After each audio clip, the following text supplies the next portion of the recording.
వి gold trusted gold buyers మీరు తాకట్టు పెట్టిన బంగారాన్ని విడిపించి ఈ రోజు ఉన్న మార్కెట్ ధరకు కొనబడును. అందరికీ నమస్కారం. మీ అందరికీ తెలిసిందే 4 రోజుల నుంచి ఫిలిం ఇండస్ట్రీలో అండ్ ఇంకా కొన్ని ప్రైవేట్ సెక్టార్స్ మీద ఇన్కమ్ ట్యాక్స్ సెర్చులు జరిగాయి. సో ఈ సెర్చుల విచిత్రం ఏంటంటే మీడియా వాళ్ళందరూ ఛానల్స్లో కానీ సోషల్ మీడియాలో కానీ నేను సెలబ్రిటీని కాబట్టి ఎన్నో సెర్చ్లు జరుగుతున్నా సో నా న్యూసే మీకు క్యూరియాసిటీ ఉంది కాబట్టి మీడియాకి కానీ మీ మీడియా ద్వారా సొసైటీకి కానీ సో దానికి మీరు ఎంత ఫోకస్ చేస్తున్నారో 4 రోజుల నుంచి మీడియా ద్వారా చూస్తూనే ఉన్నాం. సో అందుకే మీ క్యూరియాసిటీకి దీనికి 4 రోజుల నుంచి ఏమి జరిగింది అనేది చెప్పాల్సిన అవసరం ఉందని మీ అందరినీ పిలవడం జరిగింది. లేకుంటే తెలిసింది తెలియని ఏదేదో న్యూస్లు వేసుకుంటూ 4 రోజుల నుంచి హైలైట్ చేస్తూ ఉన్నారు. ఇన్కమ్ ట్యాక్స్ సెర్చ్ అనేది మాకు 2008లో ఒకసారి జరిగింది. అంటే దాదాపు 16 సంవత్సరాల తర్వాత ఈ సెర్చ్ జరిగింది. మధ్యలో 3 times సర్వేస్ ఉన్నాయి. సర్వేస్ అంటే అకౌంట్ ఆఫ్ బుక్స్ అనేది చూస్తారు. సో ఈ సెర్చ్ అనేది ప్రాసెస్, వ్యాపారాలు చేస్తున్నప్పుడు ఇన్కమ్ ట్యాక్స్ చేయాల్సిన ప్రాసెస్. అలాగే మా మీద కానీ అదర్ వేరే ప్రొడక్షన్ హౌజెస్ మీద కానీ ఫైనాన్సర్స్ మీద కానీ నిన్న సెర్చెస్ అన్నీ ఉన్నాయి. పోతే మా దగ్గరకు వస్తే మా కుటుంబం మీద ఏదైతే ఆఫీసు ప్లేస్ ఉందో ఆఫీస్ దగ్గర ఈ సెర్చ్లు జరిగాయి. సో మొదటి 3 రోజులు ఎవరిది వాళ్ళకి ఇండివిజువల్గా సెర్చ్ చేసి స్టేట్మెంట్స్ తీసుకుంటారు. అయిన తర్వాత లాస్ట్ డే నిన్న ఆఫీస్లో కన్క్లూడ్ చేస్తారు. సో మా హౌజెస్లో జరిగిందా కానీ ఆఫీస్లో జరిగిన దాంట్లో కానీ చాలా రిపీటెడ్గా వేసిన కొన్ని ఛానల్స్లో కానీ సోషల్ మీడియాలో కానీ ఇంత డబ్బు దొరికింది, ఇంత డాక్యుమెంట్స్ దొరికాయి, అది దొరికింది అనేది కొన్ని హైలైట్ చేశారు. ఎక్కడ కూడా మా దగ్గర డబ్బు కానీ డాక్యుమెంట్స్ కానీ ఐడెంటిఫై కానీ మా దగ్గర నుంచి వాళ్ళు తీసుకున్నది కానీ లేదు. నా దగ్గర ఒక 5 lakhs, మా శిరీష్ గారి దగ్గర ఒక 4.5 lakhs, అలాగే మా డాటర్ ఇంట్లో 6 lakhs, ఆఫీస్లో 2.5 lakhs, మొత్తం బిలో 20 lakhs. మా అందరి దగ్గర కలిపి బిలో 20 lakhs ఉంది. అలా ప్రతి ఒక్కటి ఇట్లా వాళ్ళు ఇన్కమ్ ట్యాక్స్ ఏమేమి చూశారనేది ఇలా వాళ్ళది అయిన తర్వాత పంచనామా చేసిస్తారు. సో క్యాష్ రూపంలో అది. అలాగే 5 సంవత్సరాల నుంచి మేము ఎక్కడ ప్రాపర్టీస్ కానీ వేరే దాంట్లో ఇన్వెస్ట్మెంట్ చేయడం కానీ ఎక్కడ ఏమీ జరగలేదు. అది కూడా డిపార్ట్మెంట్కు టోటల్గా అందరి దగ్గరికి వెళ్ళి క్లియరెన్స్ చేసుకున్నారు. ఇది క్లీన్, ఎక్కడ డాక్యుమెంట్స్ కానీ అలాంటివి ఎక్కడేం లేవు. అలాగే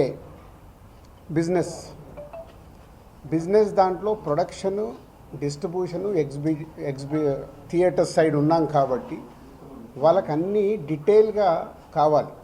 డీటెయిల్ అంటే ప్రొడక్షన్ ఎలా జరుగుద్ది, ప్రొడక్షన్లో 24 క్రాఫ్ట్స్ ఉంటాయి.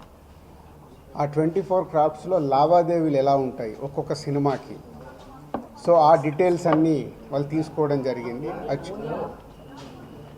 అలాగే డిస్ట్రిబ్యూషన్ సైడ్ ఎలా ఉంటుంది, ఎగ్జిబిషన్ సైడ్ ఎలా ఉంటుంది అనేది వాళ్ళన్ని డీటెయిల్స్ అడుగుతూ అందరి దగ్గర తీసుకొని ఫైనల్గా నా దగ్గర నిన్న ఇవన్నిటిని ఎవరెవరు ఏమేమి స్టేట్మెంట్లు ఇచ్చారు, ఏముంది అనేది ఫైనల్ నాతో నిన్న కన్క్లూడ్ చేశారు.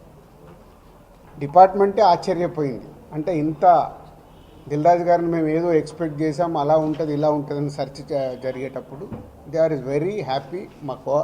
వాళ్ళకు మాకు జరిగిన కోఆపరేషన్లో కానీ దాంట్లో కానీ they are very happy department. ఫర్దర్గా ఆడిటర్స్ డిపార్ట్మెంట్ ఉన్నదాని మీద వాళ్ళు క్లారిటీ చేసుకుంటారు. అన్ని బుక్స్ ఆఫ్ అకౌంట్స్ కరెక్ట్గా ఉన్నాయా, ఇవేమున్నాయి లాస్ట్ 5 years అని అవన్నీ వాళ్ళు చేసుకొని కన్క్లూడ్ చేస్తారు. ఇదైపోతే మా మదర్ది, అమ్మకి 19th రోజు కాఫ్ కోల్డ్ ఎక్కువైంది. 19th అయిన తర్వాత ఇంట్లో వెళ్ళేసి ట్రీట్మెంట్ తీసుకొని వచ్చి ఇంట్లో ఉన్నారు. సడన్గా కాఫ్ ఎక్కువ అవుతే ఇమీడియట్లీ హాస్పిటల్కి పంపించాం. దానికి ఎవరో కొందరు హార్ట్ అటాక్ అని ఇంకేదో అయిందని రకరకాల న్యూస్లు క్యారీ చేస్తారు. She very fine. జస్ట్ 2 రోజులు షీఈ్ 81 ఏజ్. 2 రోజులు హాస్పిటల్లో ఉండి ఇప్పుడు డిశ్చార్జ్ అయ్యి వస్తున్నారు. She's very normal. Lungs infection కొంచెం పెరగడం వల్లే కాఫ్ వచ్చింది. దానికి ట్రీట్మెంట్ తీసుకొని వస్తున్నారు. సో దయచేసి నా మీడియా వారిని 4 రోజులు జరిగింది కానీ ఇది కానీ మీకు తెలిసిందో తెలియందో హైలైట్ చేసుకుంటే వేయకండి. నేను ఎప్పుడు రిక్వెస్ట్ చేస్తుంటాను. అంటే ఇప్పుడు నా మీద మీకు ఎంత క్యూరియాసిటీ ఉంటుందో ఒక సెలబ్రిటీగా, అలాగే చాలామందికి అది ఉంటుంది. తప్పుడు న్యూస్ వెళ్ళినప్పుడు అక్కడ వాళ్ళకి ఇటు మాకు తెలిసిన కుటుంబాలు కానీ ఇష్టపడే వాళ్ళు కానీ తప్పు న్యూస్లు వెళ్తాయి. దయచేసి మళ్ళీ నేను ఎప్పుడు చెప్పేదే మళ్ళీ చెప్తున్నాను, తప్పుడు న్యూస్ని బయటికి తీసుకెళ్ళకండి. Okay, thank you. ఎందుకు చేస్తారయ్యా? ఒక్క నిమిషం. 4వ రోజు నాది కాదు కదా, మైత్రిలో జరిగింది, అభిషేక్ మీద జరిగింది, ఇలా అందరి మీద. ఇది ఇండస్ట్రీకి సంబంధించి ఎందుకు టార్గెట్ చేస్తారు? ఇన్కమ్ ట్యాక్స్ అనేది ప్రాసెస్, ఇదేమి ఇల్లీగల్ కాదు. ఇన్కమ్ ట్యాక్స్ అనేది ప్రతి ఒక్కరికి, మీరు కూడా టీడీఎస్లు కడతారుగా, ఎందుకు కడతారు? అస్సలు తప్పు. ఇవే అంటున్నా, రాంగ్ న్యూస్లు మీ ఇష్టంకి వచ్చినాయి అనేసుకొని ఏయడం ఎందుకు? అభిషేక్ అగర్వాల్ కూడా ఉన్నాడుగా, మైత్రి కూడా ఉందిగా, వాళ్ళకు ఉన్నదాని మీద 18 years అయింది. మా మీద సెర్చ్ జరిగి 18 years, ఏమో 2 years కాలే 3 years కాలే. అంటే ఆఫ్టర్ 18 years చేసే వాళ్ళు ప్రొసీజర్, ఇన్కమ్ ట్యాక్స్ ప్రొసీజర్లోనే జరిగింది, ఎక్కడ ఏమీ లేదు. అనవసరమైన ఎక్కువ మీరు ఊహించేసుకొని హైలైట్లు చేయరు. ఓకే,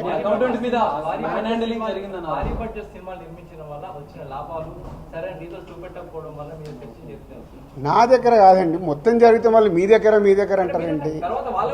సో అన్నీ జరుగుతాయి. It's a process. ఇందాక చెప్పాను కదా, 24 క్రాఫ్ట్స్కు ఎలా స్పెండింగ్ చేస్తున్నారు. ఇప్పుడు మా గేమ్ చేంజర్ ఇంత బడ్జెట్ అయింది, ఎలా స్పెండ్ చేస్తున్నారు. They want all accounts. మేము క్లీన్గా ఉండొచ్చు, తీసుకున్నోడు ఉండకపోవచ్చుగా. సో మా దగ్గరికి వెళ్ళి అన్ని డీటెయిల్ తీసుకొని ఎవరెవరికి వెళ్ళాయో వాళ్ళ ద్వారా చెక్ చేస్తారు. ఎందుకంటే TDS, GST, so many process ఉంటాయి. అంతేగాని ఎక్కువ ఊహించేసుకుంటున్నారు, ఏం లేదని. అంటే హైలైట్స్ దాంట్లో ఉండకుండా కొంచెం బయటికి రండి అని నా రిక్వెస్ట్. టాప్ డైరెక్టర్స్ కి బ్లాక్ ఇవ్వడం వల్లే ఇష్యూస్ వస్తున్నాయి అనేది కూడా వినిపిస్తుంది. మీలో కొంతమంది, మీ ప్రొడ్యూసర్స్ కొంతమంది చెప్తున్నారు, దీనికి ఏమంటారు? మీ ఛానల్స్ కూడా చాలా చెప్తారు, బ్లాక్ ఎక్కడ ఉంది, ఎక్కడికి వెళ్ళి వస్తుంది, నువ్వు సినిమా ఎక్కడ చూస్తున్నావు, ఆన్లైన్లో టికెట్ బుక్ చేసుకుంటున్నావు, 90% బుక్ మై షోలో బుక్ చేసుకుంటున్నావు, పేటీఎంలో బుక్ చేసుకుంటున్నారు. ఎక్కడుంది క్యాష్? 90% అకౌంట్లోనే కదా అందరు మీరు బుక్ చేసుకుంటున్నారు, సినిమాలు చూస్తున్నారు. అది మళ్ళీ మీ ఊహ. ఎవరికి రావాల్సిన స్టోరీలు ఎప్పుడు రాసుకుంటూనే ఉంటారు. ఎందుకంటే మీకు కూడా హైలైట్స్ కావాలి కదా, లేకుంటే కష్టంగా. నేను మీకు అదేనండి చెప్తున్నా, 2008లో అయింది సెర్చ్ నా మీద. ఎన్ని సంవత్సరాల తర్వాత వచ్చారు? 1, 2 ఓన్లీ నా మీదే అవుతే మీరు మాట్లాడేది రైట్. ఇండస్ట్రీలో చాలామంది మీద అయింది కదా. సో దానికి లింక్ లేదు కదా. అదే అనవసరమైనది ఊహించుకొని లింకులు చేయకండి అనే నా రిక్వెస్ట్. అసలు నేను ఆఫీస్కి వెళ్ళాను, మరి నాకు ఎవరైనా చెప్పలా.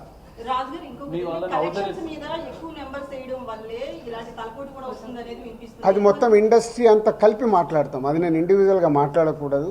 అలాంటి ఏదైనా ఉంటే కరెక్ట్ చేయాల్సిందే, ఇండస్ట్రీ తరఫున కరెక్ట్ చేయాలి. 22 నుంచి మీరు ఐటీ ఫైల్స్ చేశారా సార్? ఎవ్రీ ఇయర్ ఉంటుంది. 22 నుంచి అంటే ఎవ్రీ ఇయర్ ఉంటుంది. అదే 22, 23 వరకు అసెస్మెంట్స్ అయిపోయాయి. 30% స్లాబ్ లోకి ఎంటర్ అయ్యారు కదా, దానికి సంబంధించి కూడా క్లియర్ ఉందా? ఏంటది? 1% ₹1 దాటితే ఐటీ అన్నదాన్ని. మీరు ఎక్కడున్నారండి బాబు? నా కంపెనీ టర్న్ ఓవర్ ఎంత 30% గురించి మాట్లాడుతుంది. హైలైట్ టర్న్ ఓవర్ నా కంపెనీది. ఎప్పుడో 2008లోనే నా సర్వే అయిందంటే అప్పుడే ఎంటర్ అవుతుంది కదా ఉంది. అయితే ఫిల్మ్ ఇండస్ట్రీలో రైట్స్ జరగడం కూడా ఒక ప్రెస్టేజ్ ఇష్యూగా కొంతమంది చూస్తున్నారు, డైరెక్టర్లు, హీరోలు, వీళ్ళంతా. దీనికి ఏమంటారు మీరు? అంటే ఇన్కమ్ ట్యాక్స్ వాళ్ళు అదే అంటారు, సార్ మేము వచ్చినామంటే మీరు పెద్దోళ్ళు అని. సో మీ మీద కూడా చేయించుకోరు, మీరు ఫాస్ట్గా పెద్దోళ్ళు అవుతారు. సార్ మీకు సిబ్బందిని కూడా హౌస్ అరెస్ట్ చేశారన్న వార్త. అది న్యాచురల్. అంటే హౌస్ అరెస్ట్ అంటే ఇప్పుడు నేనున్నాను 3 రోజులు, మీ వీడియోలు తీస్తున్నాను, నేను ఎక్కడికైనా వాకింగ్ చేస్తాను, బయటికి వెళ్ళనివ్వరు.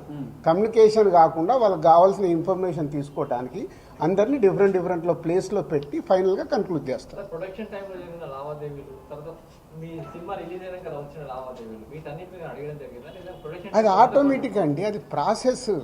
వాళ్ళకి అదే అవగాహన చేసుకోవడానికి. సినిమా క్యాష్ ఉన్న బ్యాంక్కి వెళ్ళి డ్రా చేసే పెడతారు. సో వాళ్ళకి డౌట్స్ ఉంటాయి. డౌట్స్ ఉన్నప్పుడు క్లారిఫై చేయాల్సిన రెస్పాన్సిబిలిటీ మాదే కదా.